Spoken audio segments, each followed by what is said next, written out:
আসসালামু আলাইকুম। কুকিং হাউজে স্বাগতম সবাইকে।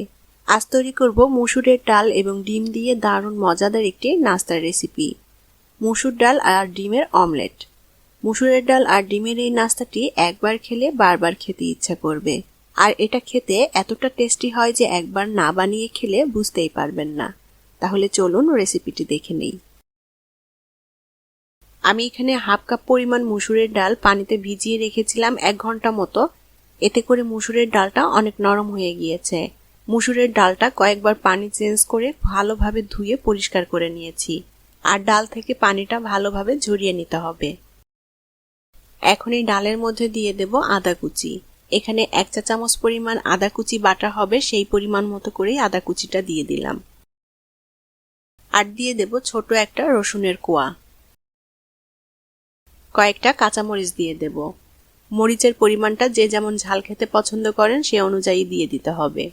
এখন এই মসুরের ডালটা আমি খুব ভালোভাবে ব্লেন্ডারে ব্লেন্ড করে নেব। এটা চাইলে শিলপাটায় বেটেও নেওয়া যাবে, আর এই ডালটা একটু মিহি করে ব্লেন্ড করে নিতে হবে।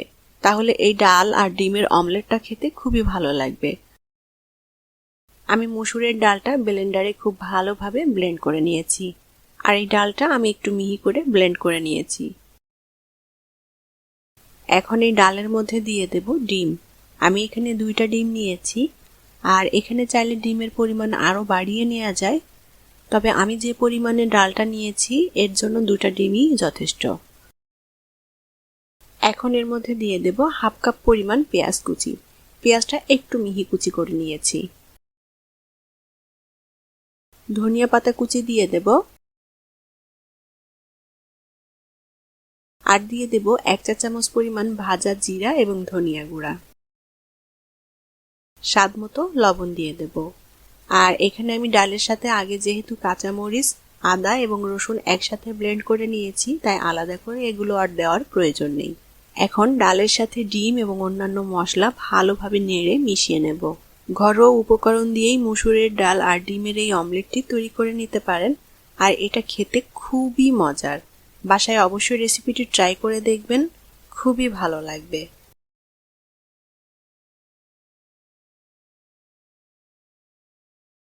ডিম এবং ডাল একসাথে ভালোভাবে নেড়ে মিশিয়ে মিশ্রণটা তৈরি করে নিয়েছি। চুলায় একটা প্যান বসিয়ে দিয়েছি। এখন এই প্যানে অল্প পরিমাণে তেল দিয়ে দেব। আর এই নাস্তাটি তৈরি করতে তেলের পরিমাণ একদমই কম লাগে। এখন এই তেলটা একটা ব্রাশের সাহায্যে আমি প্যানের গায়ে ভালোভাবে লাগিয়ে দেব। তেলটা একটু গরম করে নিয়ে এখন ডাল এবং ডিমের মিশ্রণটা প্যানে দিয়ে দেব। এখন ডালের মিশ্রণটা এভাবে একটু সমান করে সেট করে দেব।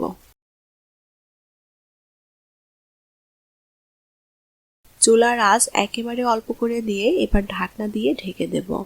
আর এইভাবে আমি 10 মিনিটের মতো অমলেটটি ভেজে নেব। যেহেতু এখানে কাঁচা ডাল ব্যবহার করা হয়েছে, তাই এটা সেদ্ধ হতেও একটু সময় লাগবে, আর অল্প আঁচে এটাকে ভেজে নিতে হবে, তা না হলে পুড়ে যাবে। ফিরে আসলাম 10 মিনিট পর। ডালের অমলেটটা এক পাশ হয়ে গিয়েছে, আর এই অমলেটটা একটু লালচে পোড়া পোড়া করে ভেজে নিতে হবে, এতে করে খেতে খুবই ভালো লাগবে। এখন এই অমলেটটা আমি উল্টে অপর পাশটাও ভেজে নেব। একটা প্লেটের উপরে আমি অমলেটটা নামিয়ে নেব। চুলায় প্যান দিয়ে আবারও কিছুটা তেল দিয়ে দিলাম। এখন প্লেটের উপর আমি ডালের অমলেটটা নামিয়ে নিয়েছি। একটা সাইড আমি এরকম একটু লালচে পোড়া পোড়া করে ভেজে নিয়েছি। এখন অপর সাইডটাও একইভাবে ভেজে নিতে হবে। আবারও ঢাকনা দিয়ে ঢেকে দেব, অপর সাইডটাও যেন ভালোভাবে ভাজা হয়ে যায়। আর এই পর্যায়ে কিন্তু আর 10 মিনিট রাখা লাগবে না, 6 থেকে 7 মিনিট রাখলেই হবে।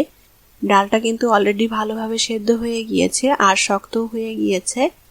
এখন আর 10 মিনিট সময় লাগবে না, 6 থেকে 7 মিনিটের মধ্যে অপর সাইডটাও ভালোভাবে ভাজা হয়ে যাবে। আমি 6 মিনিট পর ঢাকনাটা তুলে নিলাম, আর আমার ডাল এবং ডিমের অমলেটটা তৈরি হয়ে গিয়েছে। এখন এটা চুলা থেকে নামিয়ে একটু ঠান্ডা করে নেব, তবে এটা গরম গরম খেতে বেশি ভালো লাগবে।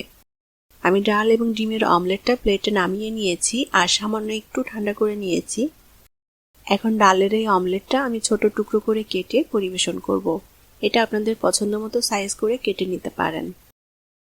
ডাল এবং ডিমের এই অমলেটটা সকাল অথবা বিকালের নাস্তায় পরিবেশন করতে পারেন। এটা খেতে এতটা মজার যে না খেলে বুঝতেই পারবেন না।